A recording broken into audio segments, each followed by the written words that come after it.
Bideo honetan egingo dugun Skopjeko Ol Bazarrera bizita, Bardar ibaiaren gainean altxatzen den arrisku zubia gurutzatu ondoren hasiko da. Ibaia arrisku zubitik zeharkatu ondoren, Skopjeko komunitate musulmana dagoen eremura iritsiko gara. Bertan, bazar zaharra, Ol Bazar, nabarmentzen da. Balkanetako bazar handiena Istanbuletik kanpo eta Sarajevo auzo turkiarraren antzekoen. Ol Bazarreko giro musulmana ez da soilik kale estu horien adierazpen arkitektonikoa. Harrizko baldosasko soladurekin, denda txikiekin eta saltzaile oso abegitsuekin. Baita bere usainak, soinuak eta gustuak ere. Hemen, Albania, Otomandar imperioa, ez da aztarna bat, oraina baizik.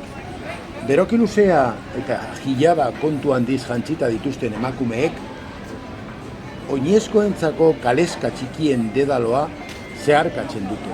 Beti, minareteren baten profila agertzen diren kaleskak. Mezkitetako minaretetatik otoitzerako deia egiten duen muezinaren ahotsa, dendetatik ataratzen diren musika turkiar edo arabiarrarekin nahazten da. Eta otoitz egiteko orduan, kaleak erabilezinak bihurtzen dira. Musulmanek inbadituta bere alfombrak lurrean zabalduz Mekara norabidean.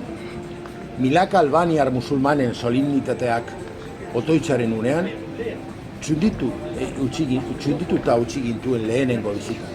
Eta Sarajebon edo Mostarren ere ez genuen ikusi musulmanen artean halako espiritualtasun maila. Skopje zalantzarik gabe islamiar nortasun nabarmena duen Jugoslaviako hiria da. Arkitekturari dagokienez, mendeetan zehar, Ol Bazar bihurtu zenaren egoera otomandar profil nabarmeneko eren mugiza labor bildu genezake. Hori bai, bizantziar arkitekturarekin kombinatuta eta azkenik ukitu moderno batez barnizatuta.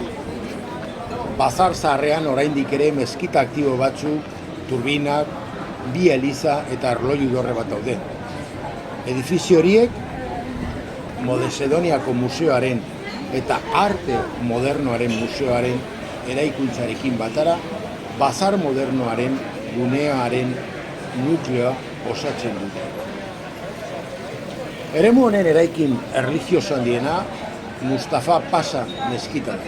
Eraikin erlijioso horrek gotorlekuaren ondoko muino batetik bazarra menderatzen du. Eta duela hamarkada bat zahar berritu zen estatu turkiarraren diruarekin. Beste muturrean Sultan Muraten mezkita dago, Skopjeko zaharrena. Eta mendizka batetik ere, eremua menderatzen du. Bere patioan erlojuaren dorre ospetsua dago. Aipagarria da, ere, Adatzeako mezkita, bere turbeagatik ezaguna, mausoleo lanak egiten dituen hilobi dorrea.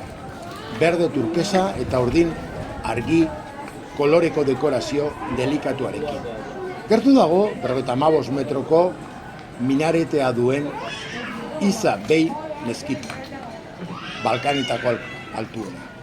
Murat Pasa mezkita bazarraren erdian dago eta aire zabaleko iturriagatik ezagutu daiteke. Arrisku zubitik bazar zaharraren sarreran Daout Pasa jaman dago. Skopjeko arkitektura otomandarraren adibiderik onenetakoa. Eta Macedoniako galeria nazionala dagoen. Nahita ez bizitatu beharreko lekua da. Ez bakarrik bere barne arkitektura txundigarriagatik, baita bertan ikusgai dauden bildumengatik ere. Arte garaikidean eta Jugoslaviako garaiko artistetan zentratuta. Beste jaman batean, txifetikoan, bazarrean bertan ere, galeria nazionalako obrak daude. Erakusketa zineagoa. Bardar ibaiaren Skopje barroderatik bazarra. Ez da bazar, turistikoa. Gutxiengo Albaniarren ohiko erosketa-lekua da. Saltzailek jatorri horretakoak dira denak, eta ia denetarik aurki daiteke bertan. Janaria, arropa, sukaldeko tresnak eta musika. Tiranara edo Albaniara beste herrien batera teleportatua izenaren sensazioarekin amaitzen duzu bizita. Sektore honetan Skopjeko museo interesgarrienetako bi aurkitzen ditugu. Arte modernoaren museoa, muino baten gainean dagoen eraikun modernista izugarria, eta Macedoniako museoa. Zumeagoa eta bere zorritzareko pizkat ahaztua. Bueno, Ol Bazar, toki zoragarria benetan.